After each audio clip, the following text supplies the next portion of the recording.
Hello everyone, my name is Alexandre Nequado. I'm with my colleague André Dudemaine, and today's guest is David Hernández Palmar. So David, if you could introduce yourself to our audience. Hi, everyone. It is a pleasure for me to say hi to all the relatives and other people attending this session. My name is David Hernández Palmar. I'm from the Wayuu peoples in South America. We are in both countries, Colombia and Venezuela. And right now I'm in Bogota, the capital of Colombia. It's a pleasure to greet you. I'm a producer, filmmaker, storyteller.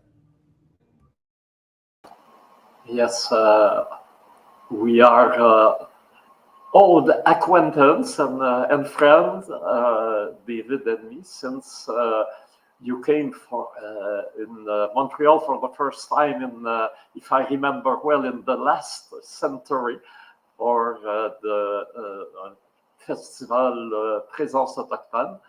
And I had the pleasure to meet Daniel Lou, who in Paris recently, who is a colleague of you as Wayuu filmmakers. And so it's a pleasure to have you in Montreal again very soon for the COP15 initiative, Indigenous initiative. And also, I will take the opportunity to say hello to our viewers from many countries that are looking at our podcast today. And I will briefly present Terres en Vue Land Insights, with an indigenous organization in Montreal for the understanding of indigenous cultures. Our main activities is an annual multidisciplinary festival in Montreal called in French Festival International Présence Autochtone, and in English, Montreal First Peoples Festival.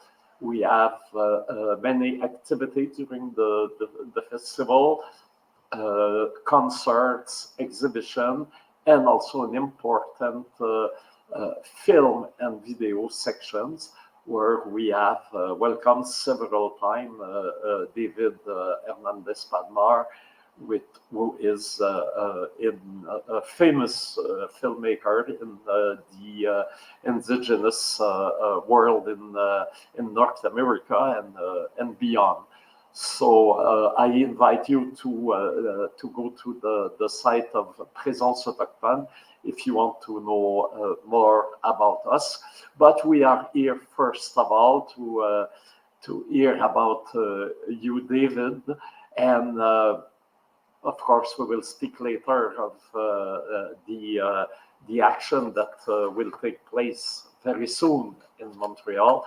But right now, what always struck me is how you, for the people that meet you in all the international organizations you are a member of, you look like a very modern, trendy, contemporary, young, dynamic young person, what you are, of course. But beyond that, you are from a very, very traditional Wayuu community in Venezuela. And the film you presented this year in Montreal was about your community and your mother. It was really personal and interesting. So I would like you to speak about the film because it tells a lot about who you are. Thanks, André. Actually, yeah, it is my very first time that I work with my mom. Actually, it is a story that my mom told me because when I was given the opportunity to do something for Reciprocity Project, it is the name of the series, short doc series that is part of. I had a total clear idea that I wanted to, portray the alliance that non-Jewish communities from Maracaibo in Venezuela had with Jewish communities, with the community that I work with of my peoples that are fighting back the effects of mining coal mining exploitation. And then my mom told me a story on what means reciprocity in our culture, which is not a word you can define, but it's in action. And then she told me the story about, this visit that one lady that not really is a relative of them. They were not blood related. And then, but yet, I mean, my mom and the rest of her brothers and sisters will be always happy to receive her. And then she told this story with a lot of nostalgia, and I wanted just to write down the script about it.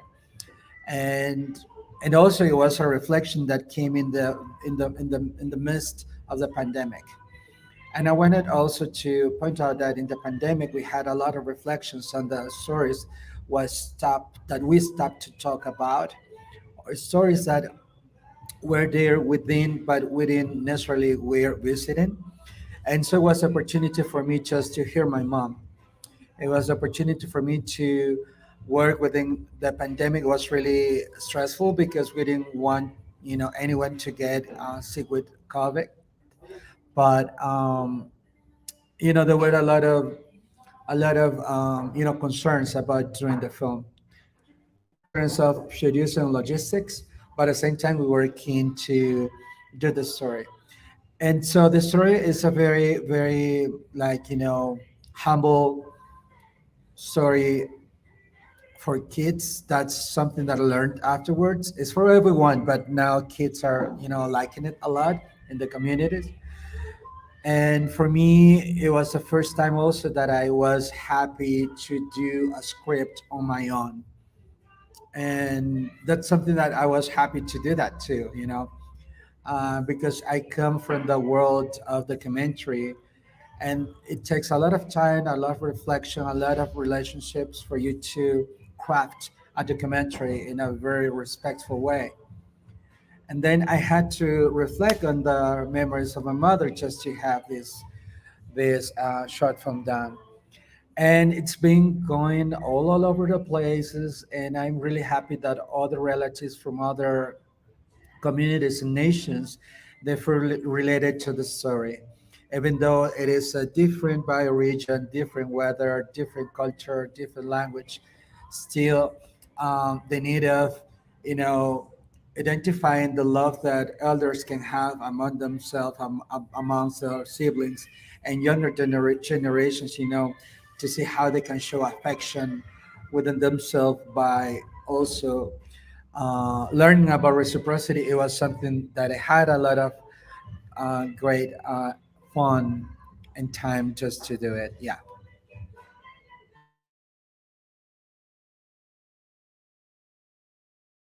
On t'entend pas, André.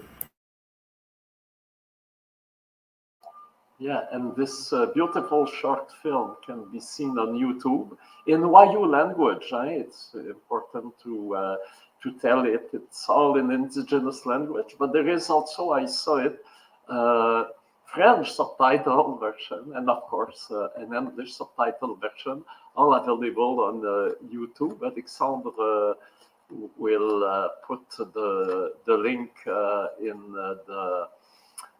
the chat, so if people want to see it, they can. And Reciprocity project does it have a link with if not us then who? Thanks, Andre. Yeah, I started to work, or I joined. I joined a organization called If Not Us Then Who, maybe a couple of years ago. And If Not Us Then Who is it's an organization that supports a global awareness campaign highlighting the role of indigenous and local peoples, the important role they play, or we play, in protecting our planet. So we have partnership with different communities to make films, take photos, create content, and we commission local artists and host events. So that's what we do at If Not Us and Who. And my role exactly there, I run a mentorship program where we have 27 mentees from the global south, specifically from tropical forest. We have people from just people from Indonesia, Brazil, Panama, Venezuela, Honduras, Guatemala, and other indigenous nations that are in these countries. So it is the first time that I was given the chance to develop a mentorship. I was able to invite guests, other indigenous relatives from other nations, other parts of the world to share the knowledge, within this mentorship. And what I feel it is important is just to provide, a space where communities can, show that they are living solutions to climate crisis, and also how people can sort it out, all the grieving into contributions to the discussions that are taking place at the conference of the party, for instance, on climate change, or like the conference of the parties that are going to take place in Montreal in the next week about biodiversity. And I think storytelling has shaped, hope in the narrative for people to be alive and say, hey, as long as we tell our stories, we can postpone of the end of the world, which is being, filmed, which is being told because of the Hollywood entertainment industry, like, they love to portray that, it's up to all mankind or humanity, to blame. And actually, our indigenous peoples who live in the and we cover. I mean, we live in the 80%. We take care of the 80% of the diversity in the planet, and yet we are the most affected by extractivism, capitalism, and and I think it is really important just to talk about that. We are the less res- people that we have to be responsible of what capitalism has done, yet we're responsible to tell the stories that are important for people to be alive. So I think in the work that we do, if not as who is just to learn, listen a lot, and provide a platform for indigenous relative and local communities to have a say in the big conversation. And that's why we in this reciprocal and the indigenous spirit of recognizing the process that we have worldwide. We wanted to work uh, with tourism views, with persons autochthone, because they are the relatives, they are the people that are going to host our activities there. They are our brothers and sisters, our family there in Montreal, and we are doing some side events there, panels, film showcases, and also we are hosting some events with music, because also we have the right to celebrate our struggles. I know that most of the meetings that are hosted by United Nations are not meant for indigenous peoples, and yet we have the right to have a say in that big conversation because they're negotiating our lives there. They're negotiating what's going to be in terms of future for our peoples. So I really have to thank Tourism View and Percent Autochtone that they are welcoming us there in Montreal, and we're bringing this amazing program that you can easily have access through the social media handles of President Autochtone in terms of you, and also at If Not Us and Who. We are working to share with you more details, but I think first of all, it is because we are family. We have the right just to design together side events that are meaningful for the people that are coming to Montreal to fight in that big conversation. And two, because we have a lot of contributions to provide, through filmmaking, through the panels, and through the conversations. And yeah, that's something that makes me happy. I think it is the very first time that we do something together there in Montreal, and I'm happy. Yeah, I mean, I think it is very, very meaningful for our indigenous relatives in Latin America just to do something with our relatives there in Canada. Yeah. Yes, you are certainly always welcome on this land in Montreal, on indigenous land. This is important to tell this because the international image of Canada is the one of a petromonarchy that brings the oil companies of the tar sand into international conference about Mother Earth. It's really shameful.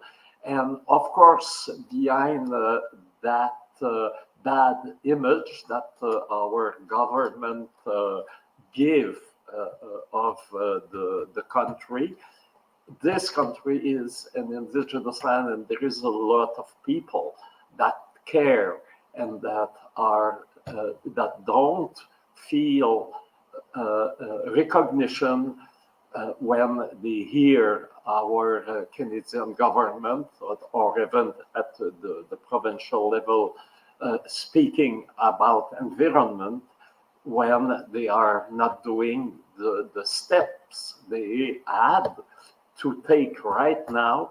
And this is why I think it is important that we share together with the whole civil society during the upcoming COP15 here in Montreal. So you're arriving in Montreal, your presence in Montreal will give us this international connection with the horizontal connection between indigenous communities.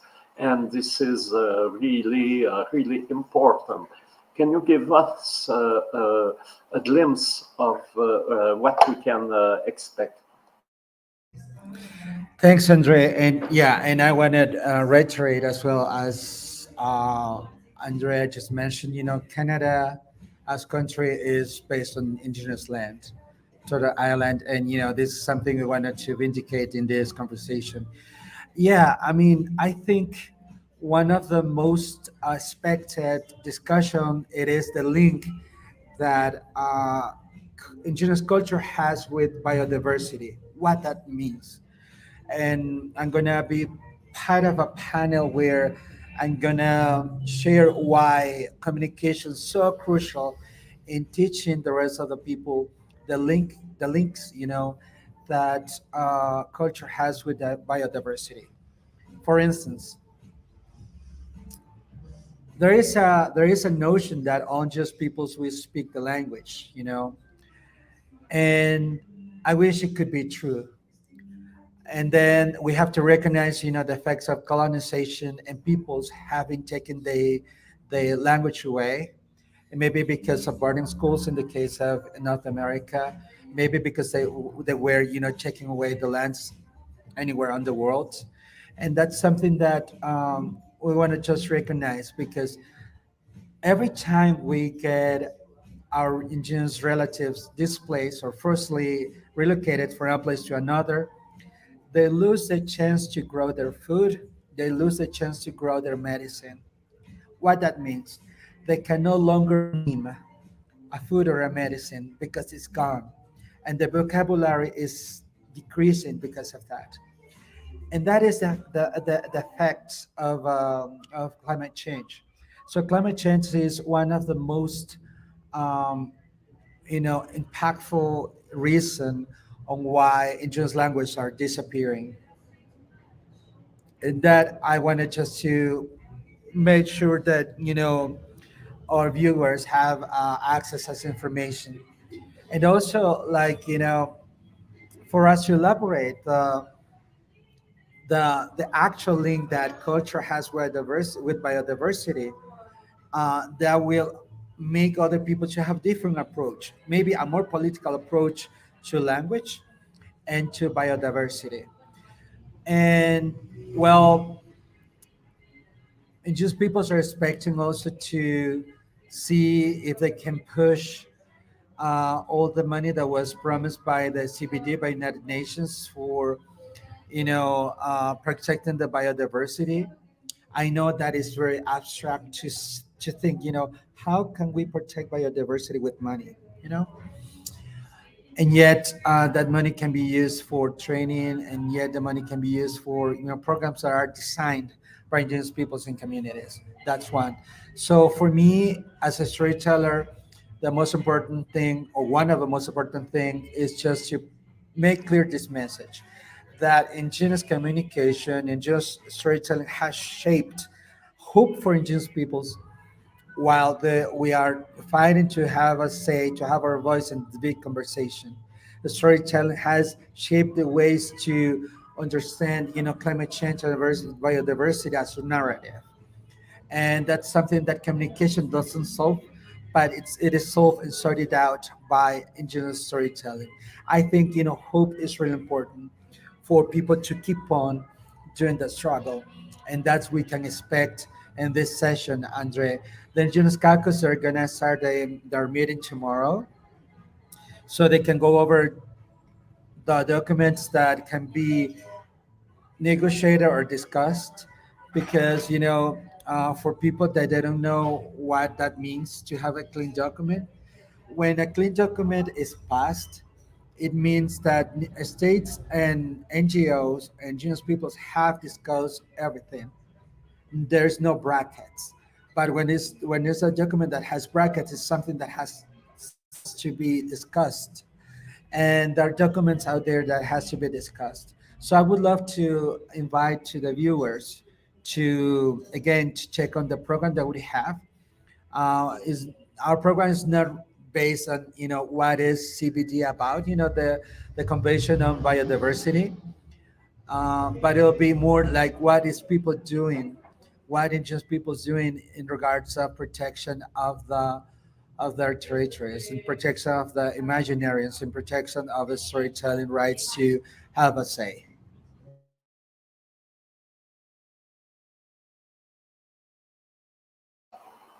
There is five demons and that are upfront in the document, and the first one is end to violence, because we know how, especially in Central and South America, the Mother Earth defenders has been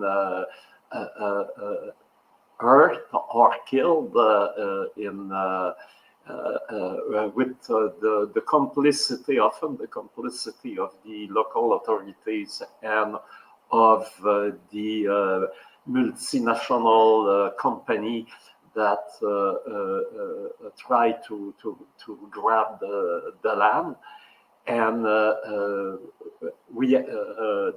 that is, I think, important to be aware here in the North, because often this is Canadian or American or Canado-American company that are operating in the South, and many often the public here is not aware that it is our flags or our identity that is used to cover those criminal activities.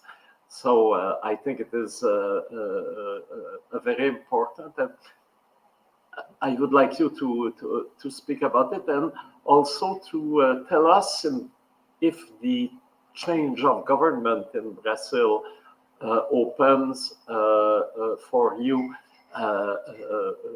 era of, well, if not of sudden change, at least the hope of positive change.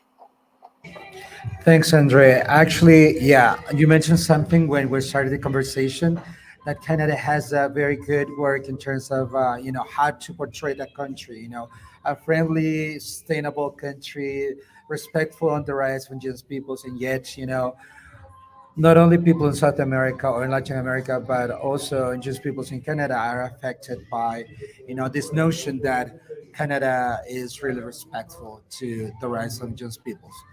That's a fact. Two, there are a lot of Canadian mining companies, destroying indigenous lands in, Latin America, and the way, that companies can structure, their fronts to establish themselves in Latin America is really easy. That's why, there are a lot of Canadian mining companies operating in our communities. And as a result of that, there are a lot of criminalization of indigenous leaders. Some of them are being killed, some of them are being, disappeared. And it is part of the whole struggle for the common house, the big village that is meant for everyone. And I would say, like, there are also there are new panoramas, at least in Latin America. Recently, like maybe 3 months ago, for the very first time in the history of Colombia, the there is a leftist government. We have a black woman as a vice president. She was awarded as environmental, land defender. Her name is Francia Marquez, and she herself, she used to be a housemaid. So she comes from the struggle of defending the land, and now she's part of the government. There is some hope in terms of, conversations. What is the land tenure status of just people in Colombia, of black people in Colombia, what that means, and that's a conversation that is taking place at least. Never in the past would have been possible. That's one. In the case of Brazil, uh, there are two new congresswomen, two congresswomen that are part of the land defending movement, Sonia Guajajara and Celia Chakriaba. Um, and for the very first time, the circuit that they are now congresswoman, the first time there is indigenous person actually in that role, in that seat. And Lula, when he was in Egypt, he gathered with some indigenous leaders there, and he invited the United Nations to accept the consideration of the offer of Brazil of hosting the next 2025 conference on the party in the Amazon, because we were wondering, what that means for the cup taking place in places such as Egypt, and then, next year is going to be in Dubai. The other year is supposed to take place in Ukraine. That is not really friendly in terms of a context, in terms of, climate change. That is not well. There's some thoughts that we're just dealing with, and then, Lula has opened a way to indigenous peoples to feel like, not that threatened, because when Bolsonaro was in power, there was a lot of people getting disappeared and getting killed, and a lot of policy making against indigenous peoples or land tenure of indigenous peoples. So I think, Lula doesn't have a really easy task, even though he's a president. The Congress is not, aligned with them. But indigenous peoples are there to support his mandate. And I think for the very first time in Brazil, uh, they have more, like a closer conversation, because they know, as population, as Brazilians, what is exposed to risk, not only in a way of democracy. I'm not saying, like, everything is solved through election or through a government, but more, what can be done against just people through the government. And at least in this very moment with Lula, they don't have that feeling, like, like they are living in everyday basis, danger. And also, I wanted to mention that, we are part of CLACPI. CLACPI is the largest Indigenous umbrella organization that covers the issues of communication cinema. And for the very first time in the world, we're invited as people to be relators or like kind of observers at the not not recent but the last elections in Bolivia, right after the coup d'état. And our mission as observers, indigenous observers, it was to show what means democracy, what is the interpretation of just people for democracy are in Bolivia. And there is a racism in the ways they vote because they make consensus in communities. And I remember the Organization of the American States, they used the argument that there was fraud in some areas of Bolivia. And actually there were areas where indigenous peoples were voting because they would gather, they would say, hey, this is the person we're going to support. And there is a lot of racism against my relatives there, our relatives there. And that's how we feel that it is important also to recognize the role of filmmakers and communicators because they were the ones actually, designing the communication strategy for us to get to know what's really going on in there. And they were the ones who were hosting us in different communities while we were just, taking notes. Oh, okay. So elders, they decided to go first in the morning because they don't want the young people to get killed, as what's recently happened. And that was really sad for me to experience and see. But then when the actual government, the current government, won, the feeling of like relief because our very existence was compromised was I think was real. I mean, I'm not Bolivian, but I was there. I was one of the servers, and the feeling of hope, the feeling of like we were not threatened anymore. That's something that I would just compare with the situation that actually is taking place in Brazil. People is just like well, at least we have a government we can talk to. There is a government that they had a commitment with us, because we don't want any drop of our relative to be just spilled just because are defending the land. So those are the three countries I just wanted to mention, Andrea, that they're having a complicated moment within a framework or a framework of within a frame of possibilities on how to shape democracy nowadays.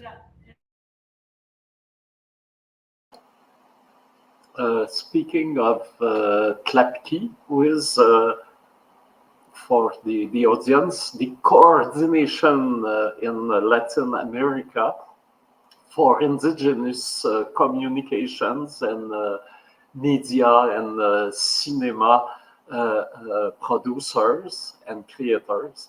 And this is a very, very important organization in the southern hemisphere and in Central America and Mexico too. And I was wondering if it has been decided, because before the pandemic, there was always those fantastic gathering with the festival that was moving in different countries. The last time I went, it was in Temuco in Chile. But now, is there something in the planification on the planning board for a next event where we can get together and share stories, film, contact? Thanks, Andrea, for bringing that up. Actually, I just came yesterday from Ecuador. We had our General Assembly as CLACPI. There is a new board member body there. Colombia is now the has the general coordination of CLACPI. Ecuador has now the the political advisory commission, and Bolivia has now the training program for South America, and Guatemala has the training program for Mesoamerica, meaning Central America. So I think it is a very exciting moment because we, as Wayuu peoples, we step down as um, political advisors to the commission. We were there for 7 years, and now there are new things to come. So after you were in Temuco in Chile, in the Mapuche territory, CLACPI took place in Guatemala in 2018, and then it took place in Ecuador after 2 years trying to do it because first there was a pandemic. In Ecuador, there were two really huge strikes there, two moments that were key and crucial for the movement that is, taking place right now in Ecuador. And the next festival would take place in Peru in 2024, within 2 years. And it's a recent mandate, actually. It was just a couple of days that was decided. So this is great news to share to everyone. This is just hot, topic now. Um, We have a and yeah, scope. yeah, we're going to Peru, and the organization responsible for this film festival is Chirapac. Chirapac is, a very important organization that actually in this very moment is in charge of doing of the activities. They have the presidency now of the International Network of Indigenous Women. So they have a strong approach to gender, and that organization is led by Tarsila Rivera Sea, a Quechua strong communicator. And so, yeah, everyone is invited. People can go through CLACPI. The website is going to be replenished again with new content because we're now in the moment of transition. But people can go to clacpi.org, org, org, to the just to find out what's next, and people can be in touch via social media.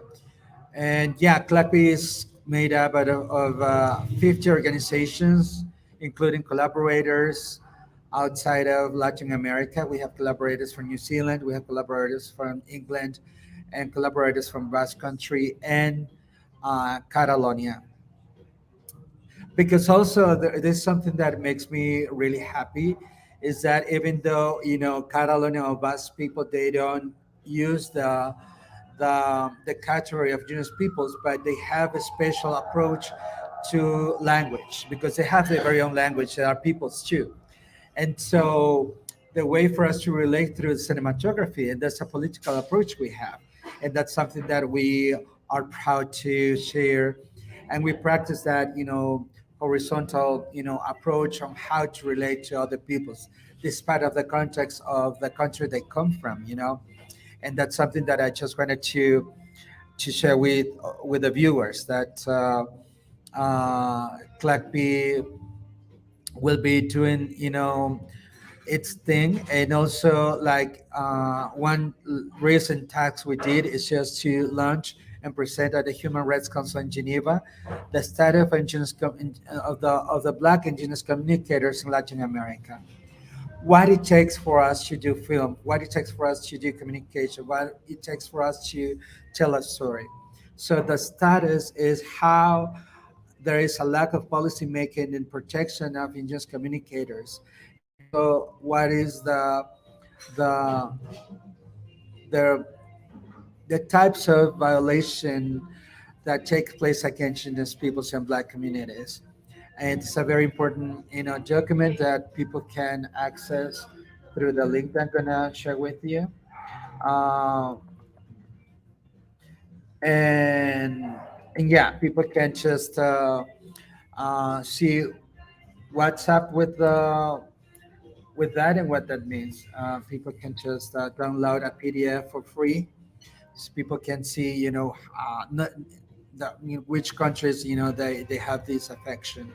We haven't covered all the countries in Latin America, but we had a had a in a conversation with CLACPI members that are living in these countries.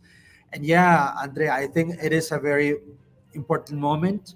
There are a lot of conversations that we were not able to have in the past because, maybe connectivity or maybe, these platforms. But I'm sure that, most of the processes or peoples are taking place right now because we're talking to each other as peoples, as as descendants, siblings of Mother Earth, and that's something that really makes me happy to think in that way. But also, like, the way for us to connect to be the same is through storytelling, and that's something that makes me really happy. Yeah, I am sure Alexandre is happy to hear you because he is a fluent Atikamekw speaker, and he is one of the defender, a cultural warrior to defend the language of his people, and they are really strong. The language is still very, very alive, and this is important. But as you mentioned, the way the language is permit to speak about the land gives a complete other perspective on the relation between the human being and Mother Earth that you cannot find in other languages. So this is part of the biodiversity, the indigenous language, and I think the United Nations recognize it because we are now in the decenny of the indigenous language, and the Wayuu obviously is part of it. Yeah, Andre, and actually, that's really important that you mentioned that because I think 2 years ago, I don't remember it was the year of the pandemic or the year before. Anyway, remember that we had the International Year of Indigenous Language. It was quite a very interesting thing, and yet, it had not a very proper approach, in terms, what it means in terms of welfare of indigenous peoples, the well-being of indigenous peoples, how it can help, that International Year of Indigenous Language. And also we were wondering, well, maybe because they're, giving value to the use of language in media, that's part of the thing that I'm interested in. That's fine. That is actually covered in the Article 16 of the United Nations Declarations of Indigenous Rights. But still, there was something missing.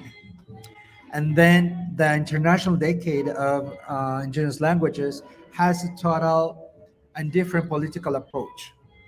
What is the deal with the human rights of the speakers of indigenous language? Total different approach. It's not about putting our language in a shoebox or in a film or in a song, which is fine. Actually, it's one of the best way for us to, not only perpetuate the sound of it or the image of it, but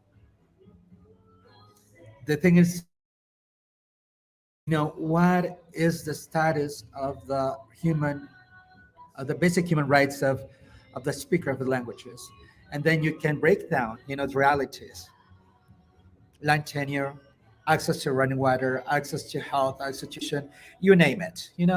So when you approach in that political way, then you have another way to see the importance of language, what it takes for us to have the survival of a language. Is not only have access to our land, but also it has to be freed of third parties. We don't want companies there. We don't want paramilitaries there. We don't want militarization in our territories. So that's why I think it is really important to mention what my relative Andrea mentioned about language, because it not only shape a worldview, but also shapes, the possibility of, you know, of ways to relate to one to another. And that's why I really appreciate all the peoples that have, a clarity on how is important a language and how important it is to keep it alive. And also I celebrate,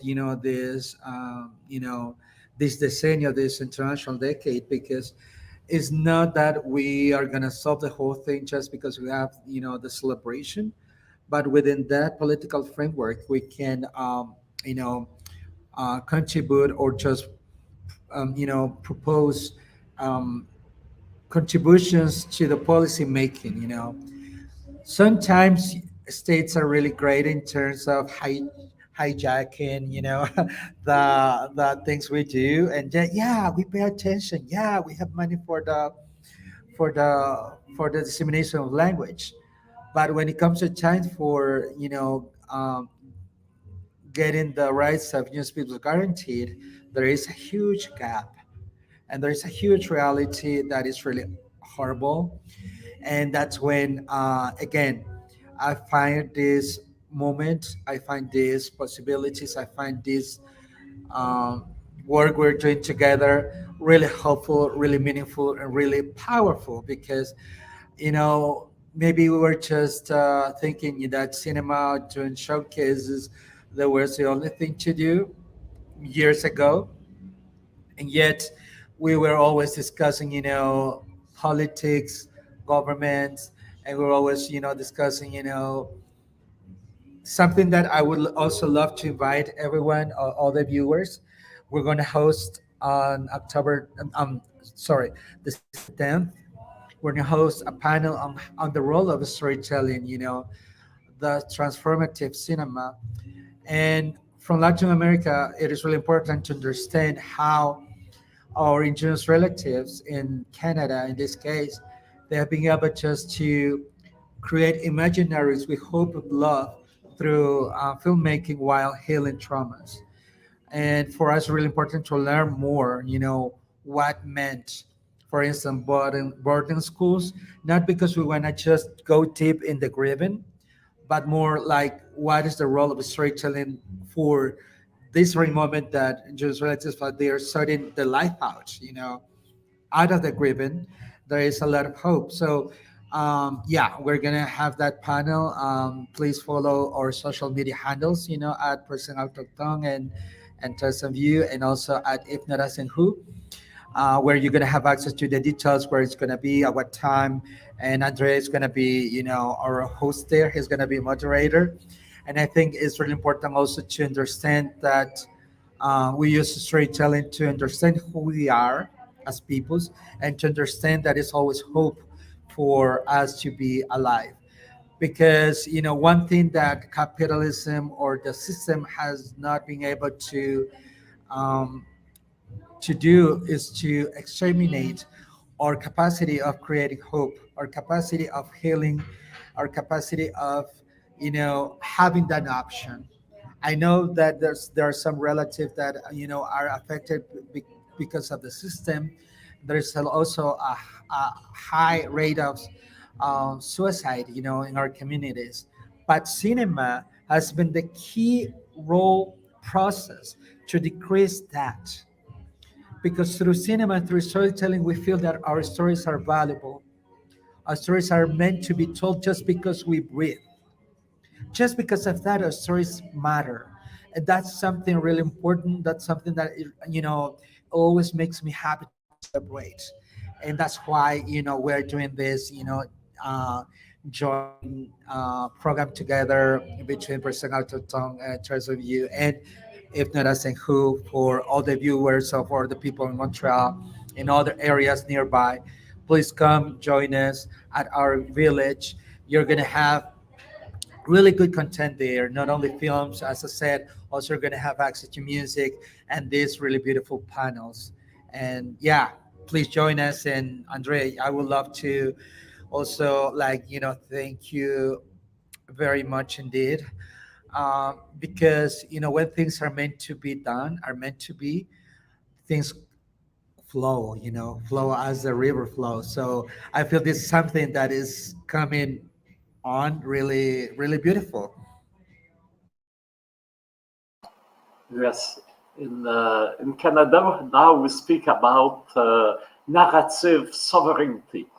That is really important. This capacity to tell our story, but it is always a way to project, to express the way the indigenous cosmovision is giving us a way to see the land and the universe and the relation with other people, and that's really something something important, and we will certainly have many occasions in the near and future to speak about it, and also in many other opportunities we will have, of course. And what struck me also when we speak about language and land, here in Canada, we have been pushed into reservations and somehow cut from our traditional lands.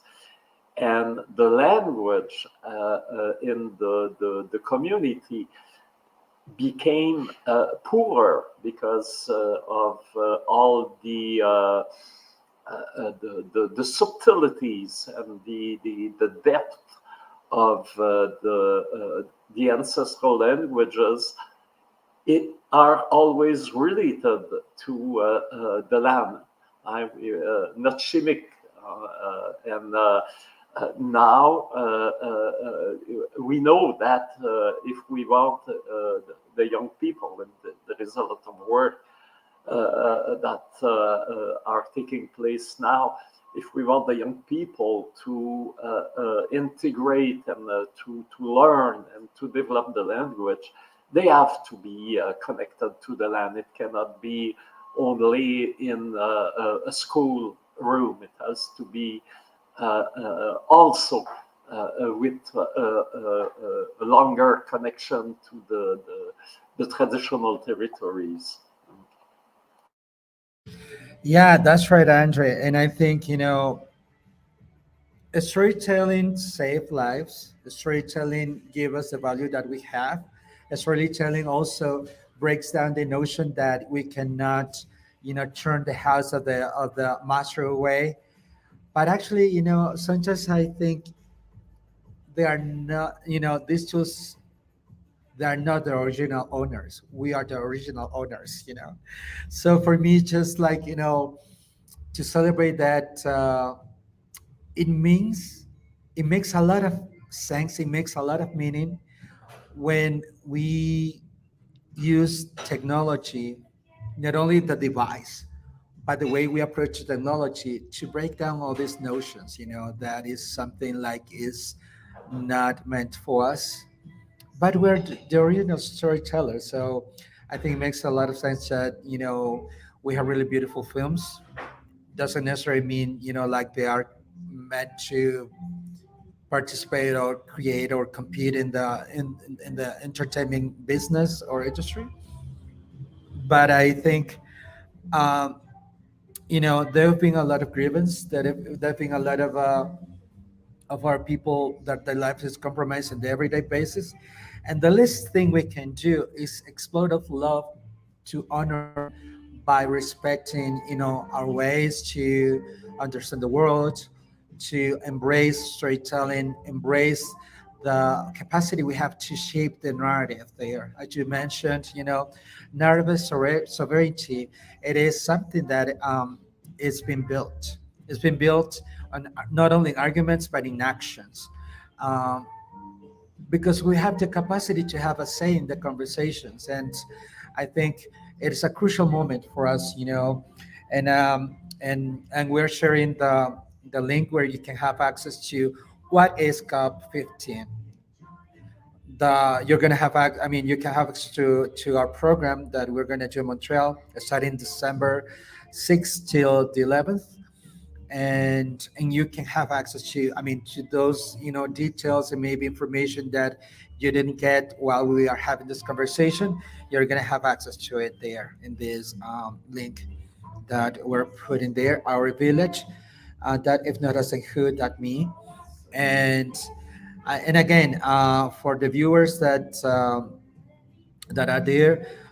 We're doing this in partnership with Montreal First Peoples Festival, Person Autochthone, and also with Terrace View, the organization that actually makes everything possible. This big celebration we do every year in Montreal. So my invitation would be please open your minds so you can see, the plants you grow within your heart, within your soul, and receive with a lot of humility of the stories, no matter how hard they can be. That's true out there, but also remember that for that film also there is a cure.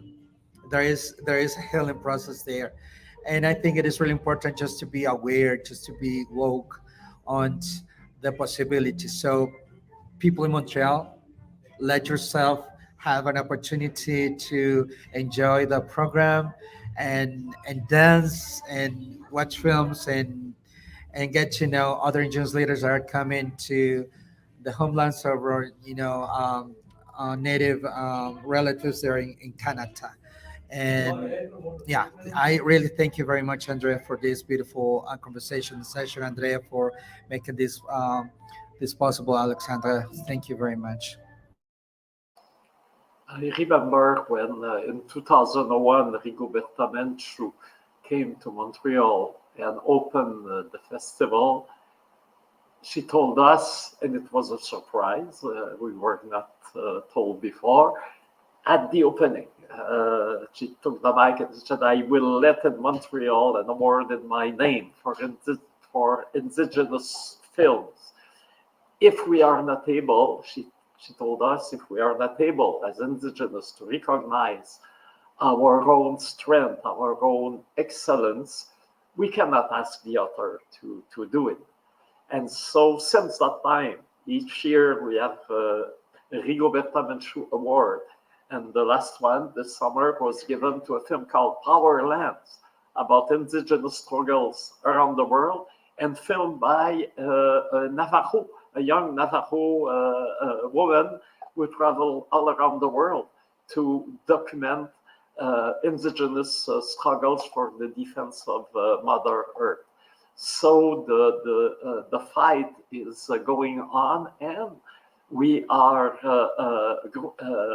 growing as a person, as organization, as events, and we have also to thank all the many organizations of the civil society in Montreal that have gave us a place to install the activity of our village and give a stronger voice to the presence of many indigenous communicators and leaders that will come to Montreal. Do we have an idea right now who will be here in Montreal next week? Yeah, from our relatives from Brazil, we're gonna have an indigenous leader called Puir. We're gonna have Eric Terena, a very important DJ and storyteller. He's one of the founders of Media India, a communicator. You're gonna have a really great time with his music that he has a set to offer. Um, we are having also the panel with Joao Pancararu from Brazil as well. And there is other indigenous peoples coming um, to offer panels with the civil society at the University of Montreal as well, part of our program that you can have access in the link that we put there in the screen. And yeah, I think if people, I know that it's gonna be winter time. It is already winter time. It is really hard just to see, the regalias that every people, wears. But you see, a bunch of relatives going around there. You just quickly you can approach and welcome them and ask all the questions that you have. Where they're from and what is the agenda they're bringing. What is the hope they're bringing with the stories, with the lobbying also they are doing on the behalf of their peoples.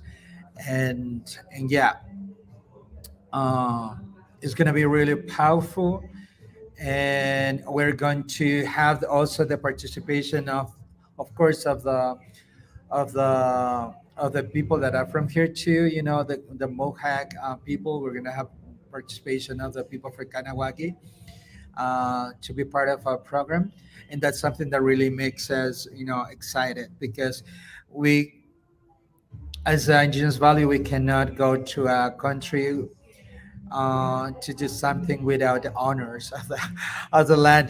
So we are just the guests of you people there. Andre, Alexandre, you are our, our anfitriones. We sing in Spanish, so we are your guests. And so for that, we thank you very much for hosting us and for doing this with us.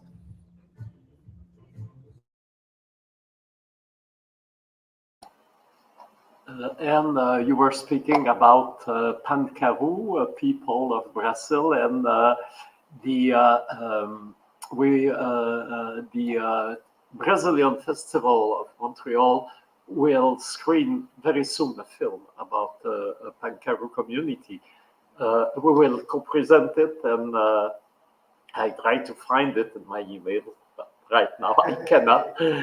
But I will, I will find it, and so follow up in our Instagram, YouTube, and also the website. And I am telling you, and to every filmmakers that are listening to us, that at the beginning of December, in a few days, we will have the call for film for the next Indigenous Festival International Présence Autochtone of Montreal. The call for film will be there, and you can propose your works. We are really happy to look at them. And of course, we cannot show everyone and everything, but you can be sure that it will be looked on very attentively and sympathetically. And I want to thank you, David. That was a fantastic conversation, and I cannot wait to welcome you in Montreal. Thank you, Andre. And again, our invitation, people in Montreal, relatives, diaspora of Latin America, diaspora of Africa, come and join us. This is an activity that is meant for everyone, for every person who remembers their grandparents, for every person who misses their land, for every person who has the humility to support land defenders. Come join us. Just go to the link that we provided and just make sure you mark your calendar and join us. All the activities are free. We are not charging for any portion of the activities whatsoever. That's why we have done this in partnership with Montreal First Peoples Festival, because that's the work we do. We want to make sure all peoples have access to it, and that's why we do this in partnership. Because it's not that our activities worth the money; they do worth, of course, but it's more like, we don't want to the people just to feel like they have to pay for a right, for a basic right, which is access to culture. And that's why we're doing this. And and yeah, I mean, I'm so keen. I'm so happy. Cannot wait. I'm leaving actually within 3 days or 4 days, I think. I don't know. I'm gonna be there in Montreal. So thanks, Andre, and thanks, Alexandra. Again, thanks to all Indigenous nations in Canada, especially Indigenous nations in Quebec, that are, receiving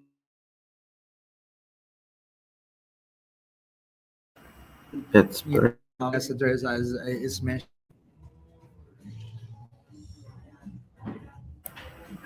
We lost you a few seconds, David. So we missed the last word that you said.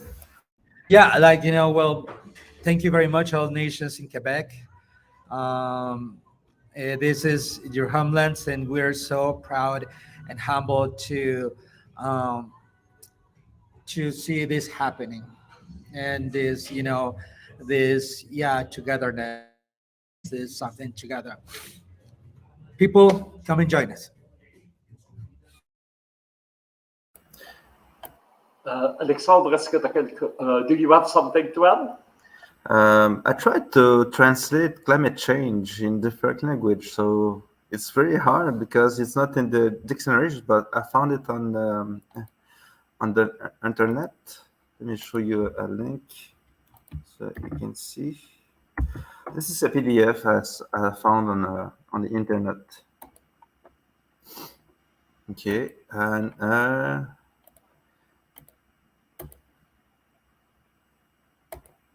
I tried to find the right words, but on my online dictionaries, it's not there. It was there before, but I think they changed the word because it doesn't necessarily represent the meaning. Because at first they said that it said that in Quebec, it means like the wind is getting hotter, but that does not define necessarily the climate change. So for climate change in Atikamek, they will say that,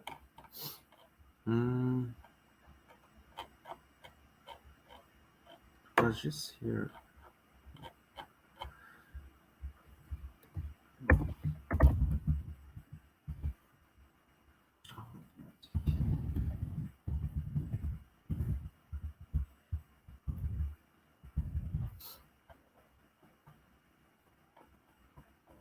Let me find it. Ah, here.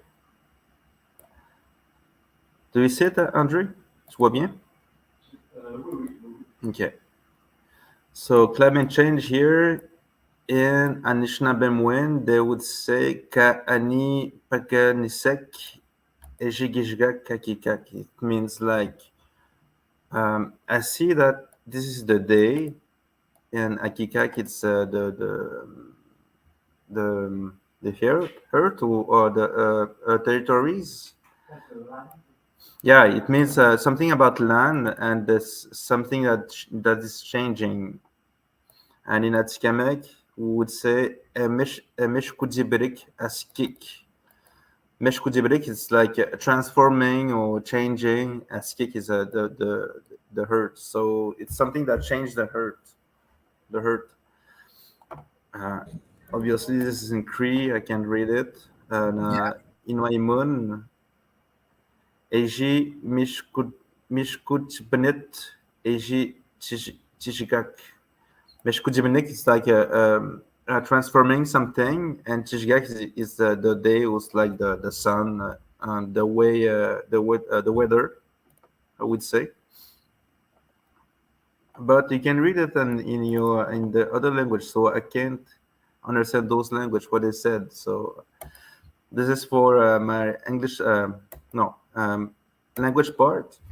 But I see that climate change is a new word that didn't exist, so we needed to create a new word for that.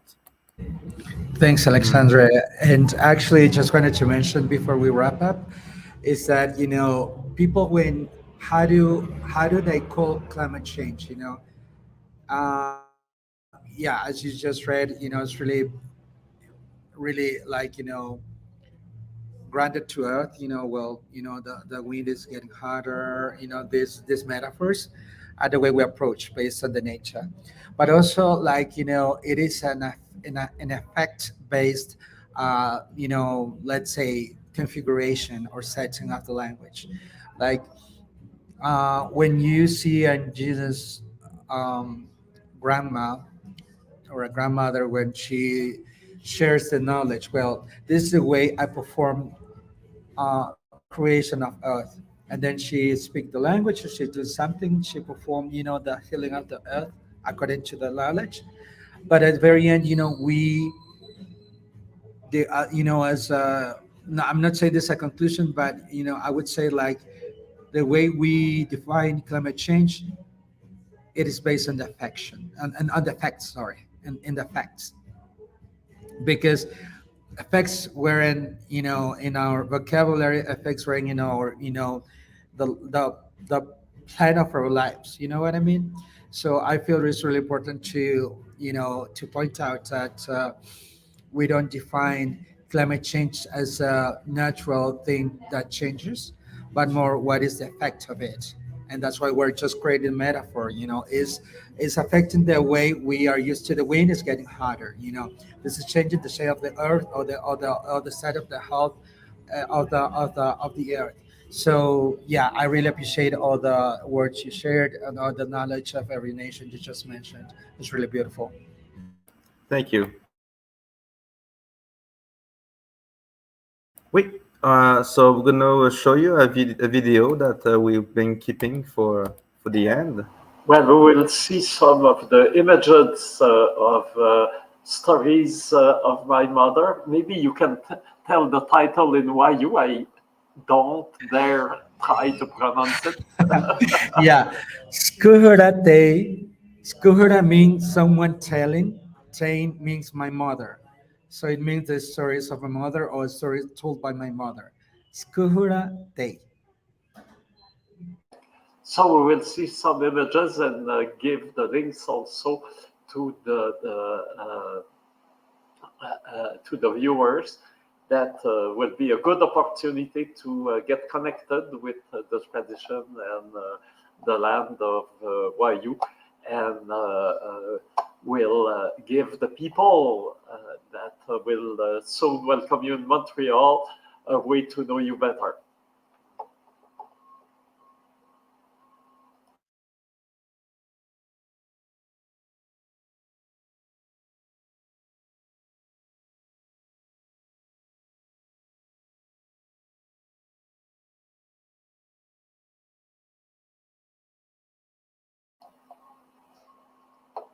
I'm having some issues. Give me a moment.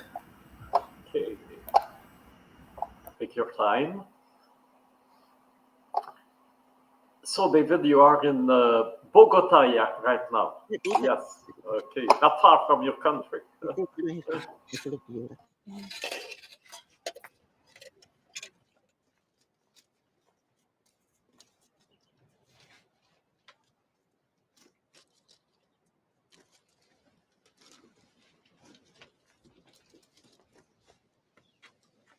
Yakai holo moro ucha mapikan trapo teren pia terut kumindala wangka kumindala am ke riken mình đã mình ăn sao sao mình yêu pio to hỏi ta qua làm mạnh thì cái nó mình chỉ là bữa đây thì đã gọi là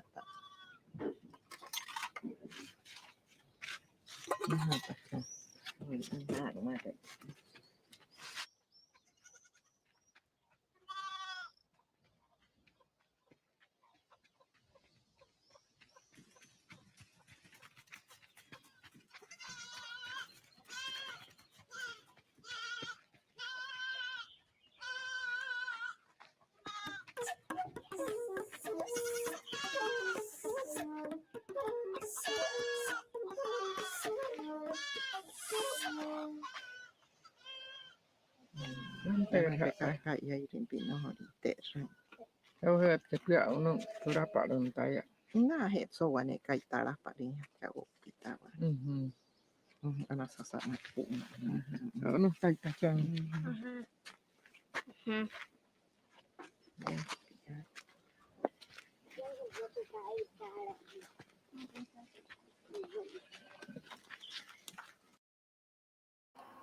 Okay, so see you soon in Montreal. Un abrazo. Un abrazo, que esté muy bien. Gracias. Because David, Matsashi. See you next week, everyone. Matsashi.